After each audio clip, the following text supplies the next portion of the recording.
From Studio 1A in Tampa, Florida, comes a talk show that really feels your pain and tells you like it is. We love America and all that freedom-loving Americans want to protect. Live from coast to coast and on your radio, it's For the People with Keith Allen. We'll help you survive this thing called life. We're for the people.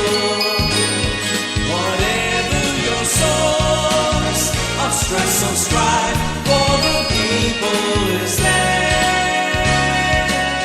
Well, hello, Mr. and Mrs. America. I am Keith Allen and proudly welcoming you to this Tuesday's edition of For the People on July the 11th, 2017. I'd like to welcome aboard KOHI AM 1600 in Columbia County in Helena, Oregon. You guys are terrific, and you guys listening understand very smart crowd there in Columbia County, so privileged to be on your radio station and be spending some time with you each and every weekday right here.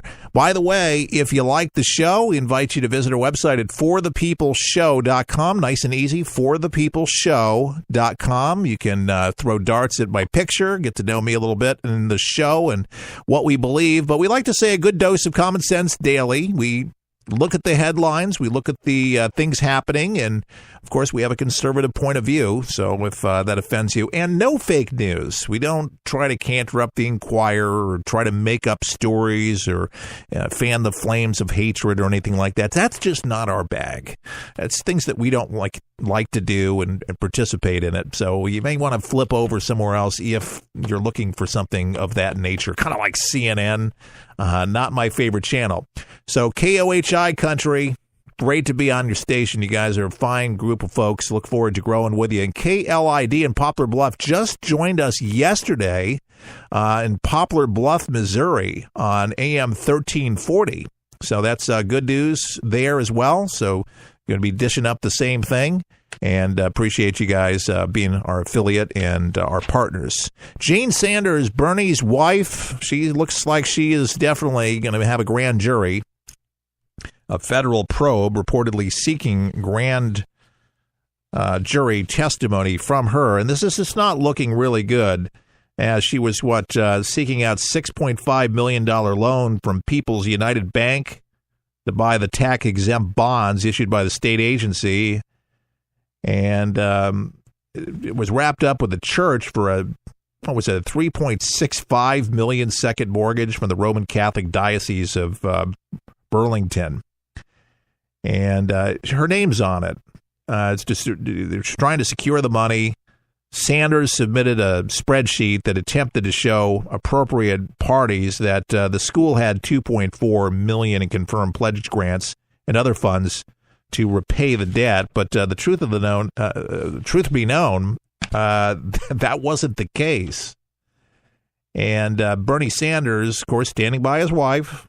I mean, it's not a surprise, but there's a complaint raising questions about these pledges, and that first came out in 2016 in January, and by the firm of DeGoma and Towsing and partner Brady Townsing, a former Donald Trump presidential campaign official who wrote the complaint, and his involvement had led Senator Sanders to blast the probe scrutiny as pathetic and a political attack. But Townsing, vice chairman of the Vermont Republican Party, last week made allegations similar to those detailed in the latest Post report.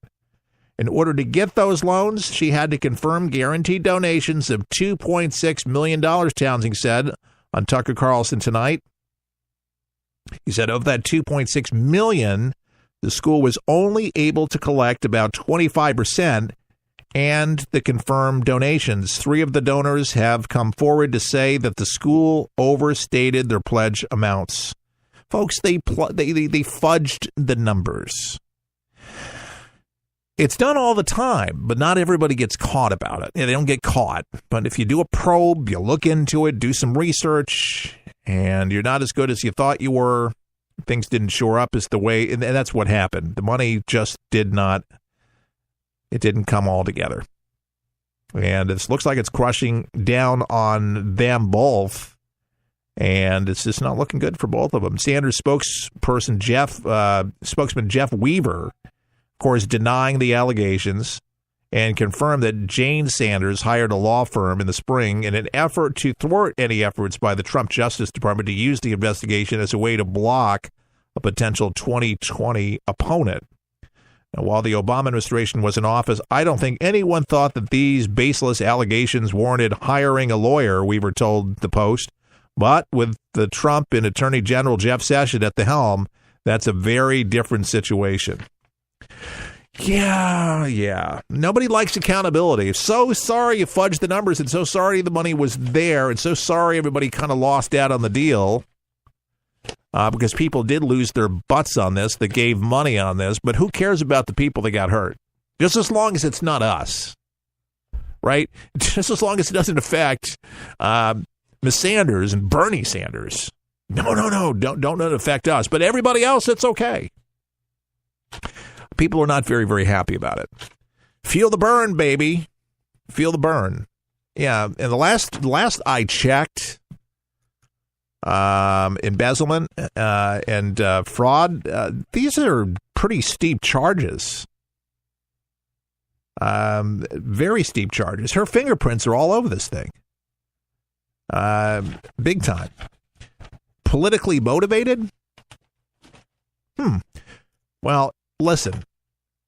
Obama did his.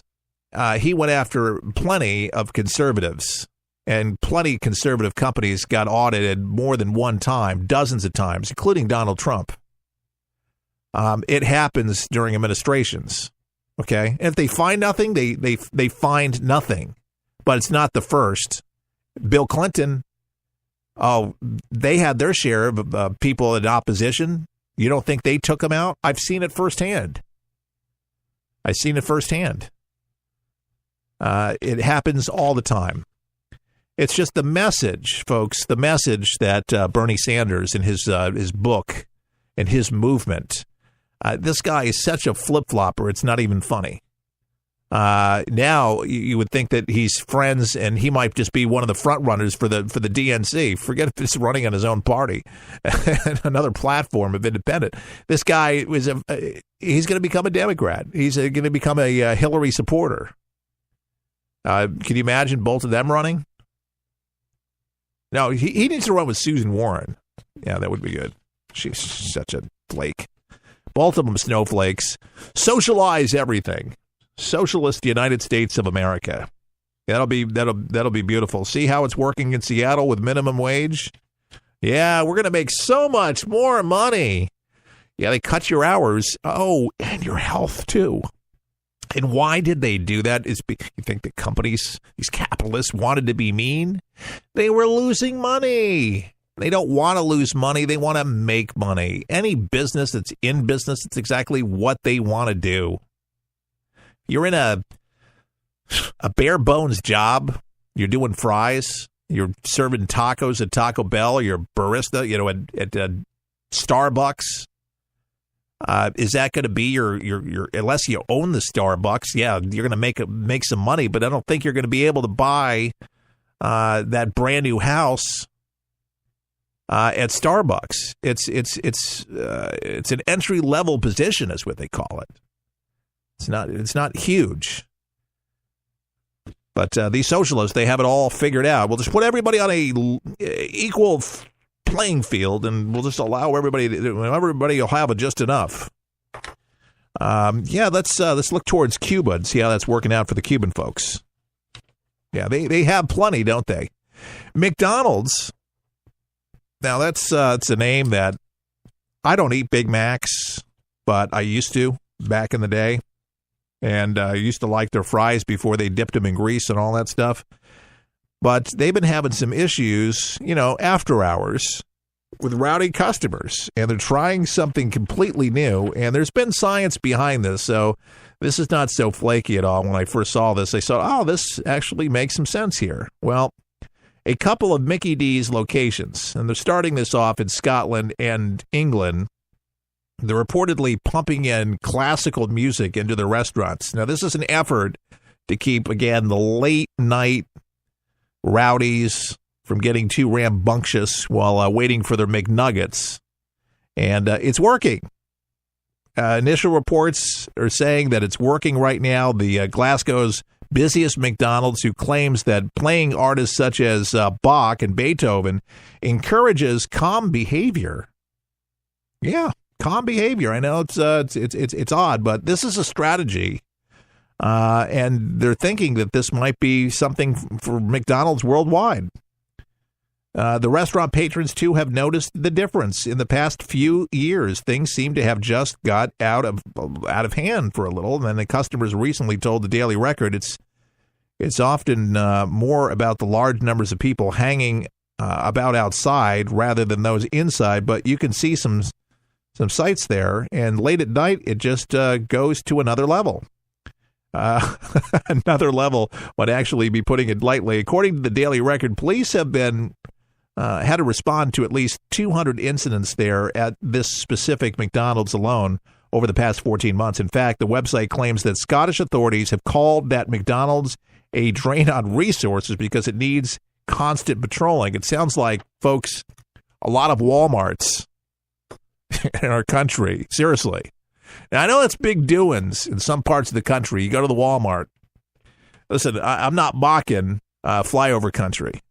Different parts here. I'm in Tampa. I don't consider it a big city, but it's a city probably compared if you're in a small place. All right. But in southern Illinois, I have some friends in Buncombe.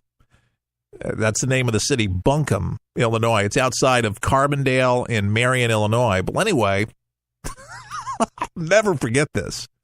For an outing, okay, this is back several years ago, several years ago. But they would go to the Ponderosa. All right, I don't even know if they still exist anymore. And then they would go to the Walmart. We going down to the Walmart. And it was big doings. You know, people get excited. They spend hours, shopping, and then you'd go to the snack bar because that's the only thing that was there. Now, maybe your town now has progressed. Maybe it has a little bit more going on for it, but there's still small town America. And I'll tell you, I like small town America. I really do. Getting out of the big cities, the big congested cities, I like it. It's refreshing. You can have real conversations with folks, and people know you. They know you. They know your vehicle. They know where you live. They talk to you. They say good morning. I mean, it's genuine, and I've said this before on my show, but if you're new, a handshake means something. And so whenever I have the opportunity to be able to go to smaller towns, whether doing a broadcast or remote for some station, I just love the opportunity to meet folks, but genuine folks. Not to say nobody in the city is, but there's a lot of shady folks in the bigger cities.